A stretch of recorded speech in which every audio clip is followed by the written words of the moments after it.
Vamos dar início a mais uma live, hoje com o Seminário Empresa, com um grande amigo e colega, Iago Santana, professor Iago. Ele vai trazer aqui palhinhas do tema desjudicialização racional de conflitos empresariais. O professor Iago Santana é um colega nosso, é mestrando em Direito, é bolsista pela CAPES, é um exemplar profissional na área jurídica que vem estudando, se dedicando profundamente nessa seara da pesquisa jurídica. Então, com vocês aqui, sem delongas, o querido amigo Iago. E aí, Iago, o que é que você tem para nos dizer aí sobre esse tema? Em primeiro lugar, boa noite. Eu gostaria de agradecer, professor, bondade sua, bondade das suas palavras. Pois bem, eu vou dar início à minha explanação breve sobre esse tema, que é palpitante e que merece nossas atenções. Pois bem, quando a gente fala sobre a desjudicialização racional de conflitos no que concerne a empresas, antes disso a gente tem que dar um passo atrás. Claro. Estamos em um cenário, professor, em que a judicialização brasileira ela tem se tornado basicamente um problema de política pública. A lógica brasileira da judicialização, da litigiosidade, ela faz com que o judiciário não comporte os métodos de resolução de conflitos tradicionais. Pelo simples fato, a escassez de recursos. Então, não é apenas a empresa que tem que arcar e tem que pensar nas ideias de economia. O próprio judiciário não tem os recursos infinitos para gestar esses mecanismos tradicionais de justiça.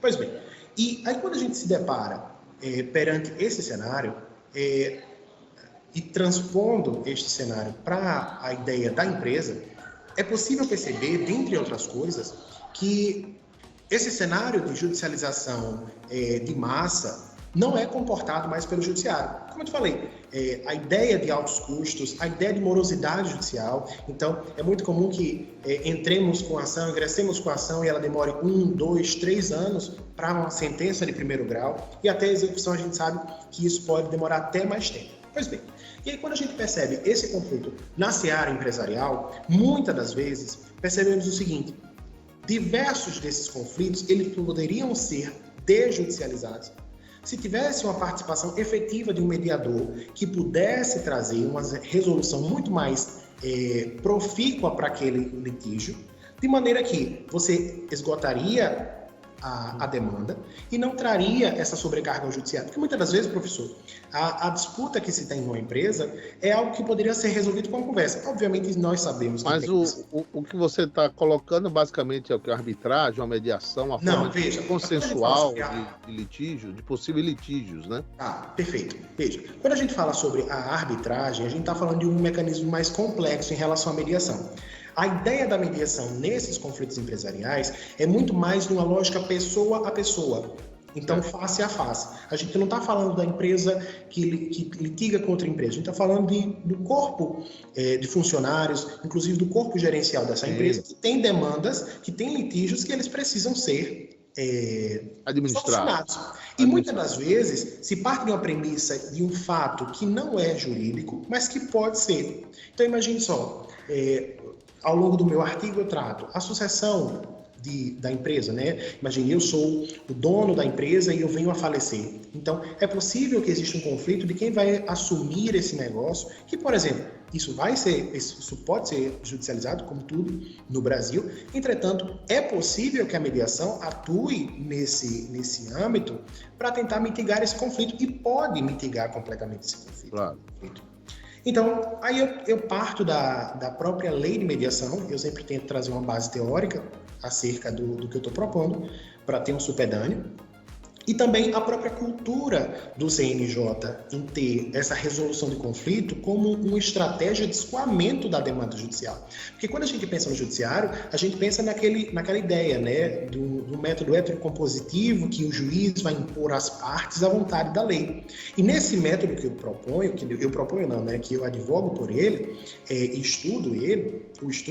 é possível verificar o seguinte, que muitas das vezes a decisão judicial ela não é a mais justa. Muitas das vezes ela não satisfaz as partes.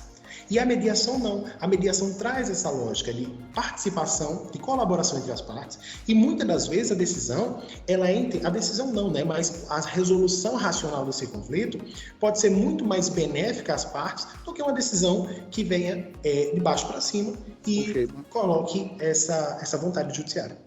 Tranquilo. Essa desjudicialização não seria uma expressão forte aí da advocacia preventiva, por exemplo, daquela que o advogado corporativo, o advogado empresarial poderia atuar na empresa para evitar futuros conflitos? Será isso, na sua opinião? Professor, veja, a ideia de mediação, ela se estabelece nesse cenário que eu trago esse recorte, quando o conflito já existe. É necessário destacar que a mediação, ela pode, a campanha de mediação, de você trazer o conflito, você resolver o conflito, evitando desde o início, é possível. Só que a ideia que se traz aqui é o seguinte, o conflito ele é inevitável. Sim. Perante essa premissa, se traça as possibilidades. A gente sabe que a via tradicional de resolução do conflito é o método heterocompositivo através da jurisdição. E quando a gente traz a mediação para esse patamar, a gente faz com que a parte seja premiada com a real capacidade de trazer uma solução para o seu próprio conflito.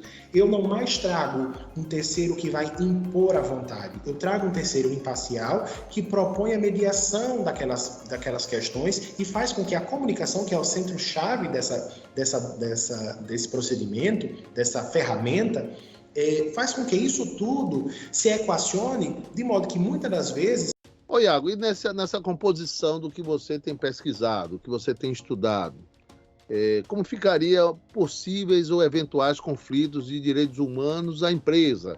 Uma empresa que não conhece ou que não sabe de onde vem essa exposição à infringência de artigos ou de preceitos ligados aos direitos humanos, acha que isso é só para a penal, e na área empresarial, isso aí teria alguma invocação, alguma provocação de solução nesse sentido? O que é que você acha? Professor, veja, a ideia da mediação, ela é uma ideia que premia a concepção de direitos humanos. Porque quando a gente tem uma mediação efetiva, muitas das vezes a gente está falando de uma promoção do direito básico, que é de autodeterminação. Uhum. Esse, para mim, é o ponto-chave.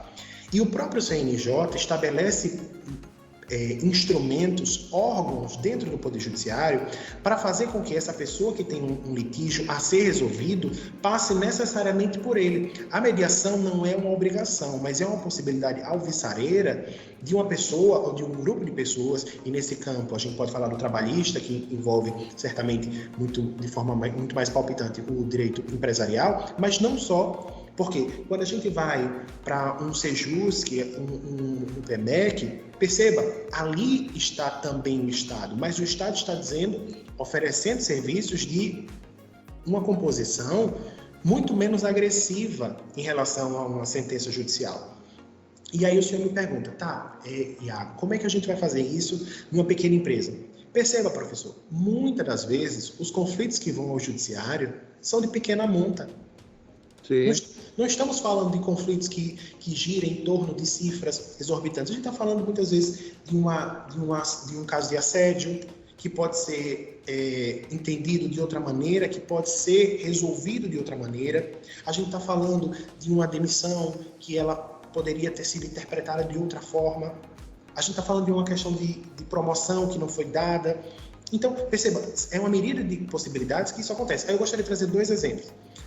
No meu artigo, eu trago a possibilidade encampada aqui no estado de Sergipe, né, ou seja, tanto do Tribunal Regional do Trabalho da 20ª Região, como do Tribunal de Justiça de Sergipe, mas também eu trago com maior relevo a participação do Tribunal de Justiça de Goiás com uma faculdade local e que permite que criou-se, na verdade, um núcleo especializado para essa mediação de conflitos empresariais. Ele fala, o termo é núcleo de resolução racional e demandas cidadãs e empresariais. Perceba, a lógica é trazer uma mão do Estado não apenas para julgar, mas também para resolver, que muitas das vezes são coisas diferentes.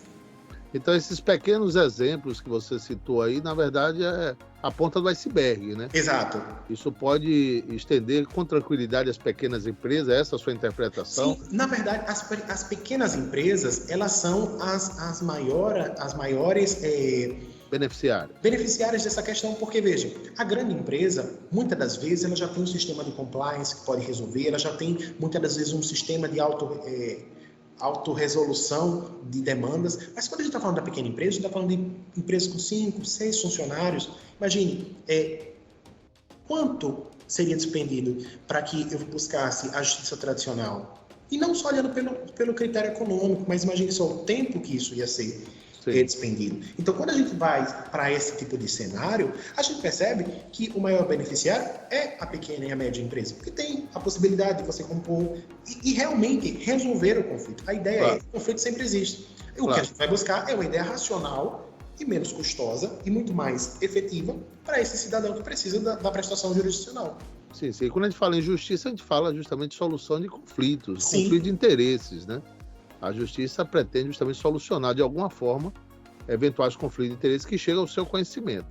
Mas assim, eu queria lhe agradecer, viu, Iago? Eu sei que o assunto aí é vasto, a gente levaria aí uma vastidão de tempo para conversar, mas a gente...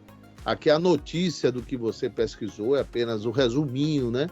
É uma palhinha do conhecimento que você anda pesquisando assim. Agradecer a você que está acompanhando aqui as likes, os seminários, os vídeos do canal Via Jurídica. A você, Iago, agradecer a você e lhe abraçar aí.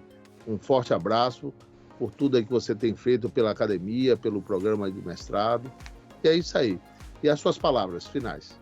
Professor, eu gostaria de agradecer a oportunidade, não só a disciplina, mas também a disciplina. Esse contato que a gente tem com o senhor permite que eu veja muito mais do que eu pensei em ver.